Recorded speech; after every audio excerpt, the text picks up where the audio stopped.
በስመ አብ ወወልድ ወመንፈስ ቅዱስ አሃዱ አምላክ አሜን።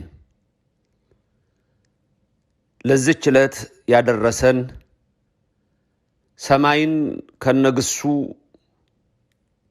ምድርንም ከነልብሱ የፈጠረ ከሰማይ ሰማያት ወርዶ ከቅድስት ድንግል ማርያም ተወልዶ በ30 ዘመኑ ዮርዳኖስ ተጠምቆ በቀራንዮ አደባባይ ስለ ሁላችን ደሙን አፍስሶ ተሰቅሎ ሞትን ቀምሶ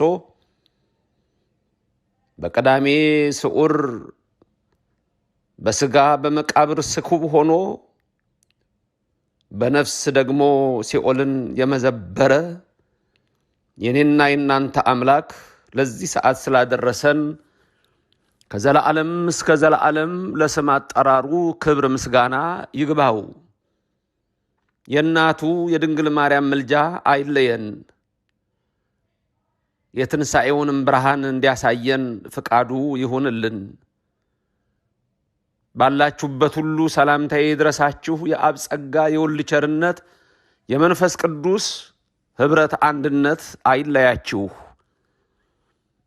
በጣም በተደጋጋሚ ከኢትዮጵያ ጭምር መልእክት ጥያቄ ልካችሁ ላላችሁ በተለይ ልንነጋገርበትና ልንከራከርበት የማይገባ ሆኖም ግን ባህልና ስርዓትን ጠብቆ መሄድ ሊያስፈልግ የሚችል አንድ ጥያቄ ስለጠየቃችሁኝ በርዕሱ እንዳያችሁት ፋሲካ ሌሊት ይገደፋልና ከዚህም የተነሳ መቼ ነው የእርድ ሰዓት የሚሆነው የሚል ጥያቄ ለጠየቃችሁኝ መልስ እንዲሆናችሁ የቤተ ክርስቲያን አስተምሮዋ ምን እንደሆነ ከእምነትና ከስርዓት ከባህልና ከትውፊት የተነሳውን ይህንን መልስ እሞክራለሁ። እግዚአብሔር የምንሰማውን ሁሉ ለበረከት ያድርግልን። አንደኛ፣ የኢትዮጵያ ኦርቶዶክስ ተዋሕዶ ቤተክርስቲያን የተጻፈ ሕግ አላት። ሁለተኛ፣ ከሕግ በተጨማሪ እንደገና ደግሞ በብያኔ የምትሰጠው የመምህራኑ ብያኔ ሕግ አላት። ይሄም ደግሞ በብሉይና በሐዲስ በቤተ ክርስቲያን መጽሐፍት ላይ በመመርኮዝ እንጂ ከራስ ሐሳብ በመነሳት አይደለም። ሶስተኛ፣ ወግ አላት። አራተኛ፣ ትውፊት አላት። አምስተኛ፣ ባህል አላት። ከዚህ አኳያ ነው ሁል ጊዜ የቤተ ክርስቲያን ልጆች ጥያቄ በሚያነሱበት ጊዜ መልስ የሚሰጠው። ይሄም ደግሞ በመጽሐፍ ቅዱስ ላይ በብዙ መልኮች እነዚህ ነገሮች እንዳሉ የምታዩባቸውን ጥቅሶች ላስታውሳችሁ። አንደኛ ቆሮንቶስ ምዕራፍ 11 ቁጥር 2 ላይ የነገርኳችሁን ወግ ስለምትይዙ ደስ ይለኛል ይላል ብርሃነ ዓለም ቅዱስ ጳውሎስ። በረከቱ ይደርብን ይደርባችሁ።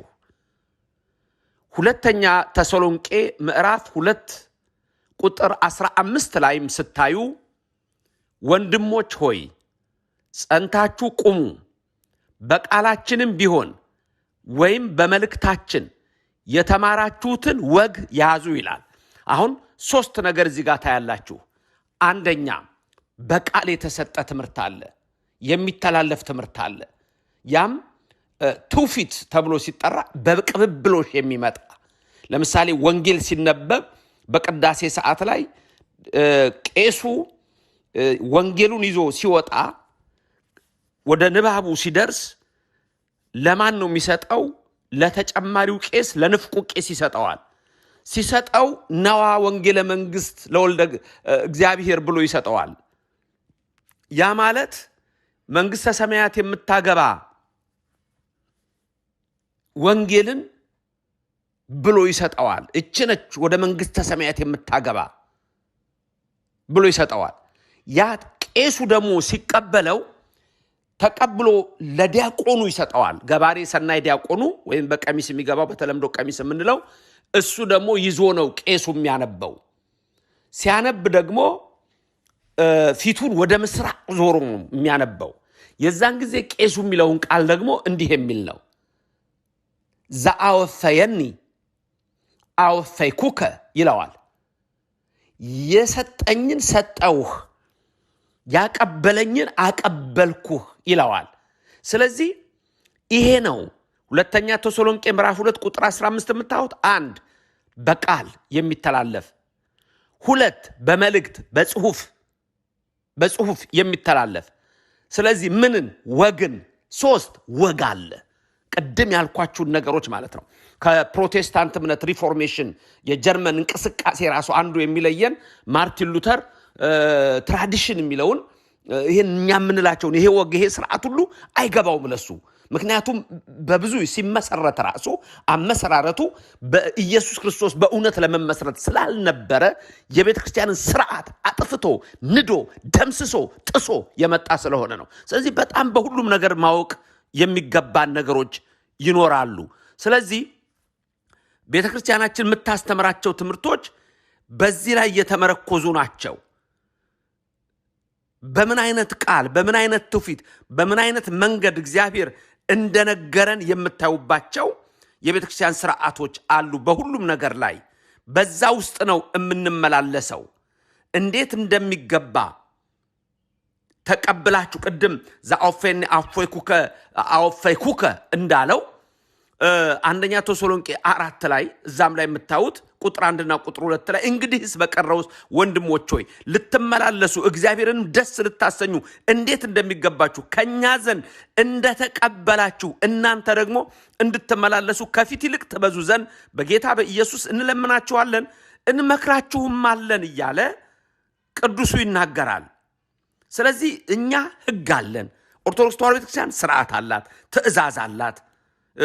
በሉቃስ ወንጌል በረከቱ ይደርብንና የሶስተኛው ወንጌል ጸሐፊ ቅዱስ ሉቃስ በጻፈው ላይ ለምሳሌ ስትመለከቱ ስለ ዘካርያስ ስለ ኤልሳቤጥ በሚነግረን ላይ ሁለቱም ይላል በጌታ ትእዛዝና ህግጋት ሁሉ ያለ ነቀፋ እየሄዱ በእግዚአብሔር ፊት ጻድቃን ነበሩ ብሎ ሲናገር ትእዛዝና ህግጋት ደግሞ ከብሉይ ዘመን ጀምሮ የመጣም አለ፣ በአዲስ ኪዳኑም ጭምር የምንመለከተው። ስለዚህ እግዚአብሔር ለኛ የሚያስቀምጣቸው ብዙ መመሪያዎችና መልእክቶች አሉት። ስለዚህ እግዚአብሔር የነገረንን ህግና ስርዓት ይዘን ነው የምንመላለሰው። በሁሉም ነገር ላይ ለእምነታችን የሚሆነው ነገር በዚህ መልክ የሚሆን ነው እና አይናቅም።